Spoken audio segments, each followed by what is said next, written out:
Hey, are you renting but think maybe you want to own a property? Let me tell you my favorite reason I prefer owning versus renting.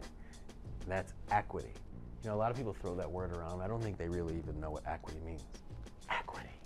So what is equity? Equity is the monetary value between what you owe on the property and what the property's worth.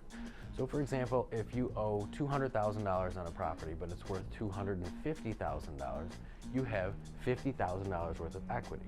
One thing I've learned over the years that a lot of renters don't realize is maybe you know someone who has a big, beautiful home. Maybe they're a little older than you, and you think to yourself, man, I could never save enough money to put down on a house like that. And what most people don't realize is, in a lot of cases, they didn't do that either. They got that house from equity. So what they did was they bought a starter home instead of renting, and that mortgage payment for that starter home is similar to what their rent payment would have been. The only difference is every month when you're making that payment with rent, that money's going out the window, you're never gonna see it again. But with a mortgage, you're slowly chipping away at what you owe on the loan. And over time, the property's increasing in value, and that is the equity.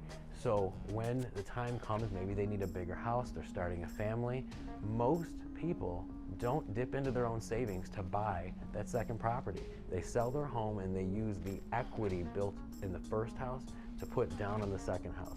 And that continues. In the next house, they're chipping away at the mortgage and it's appreciating, and maybe they do something like put a new kitchen in. That increases the value even more, and they have more equity.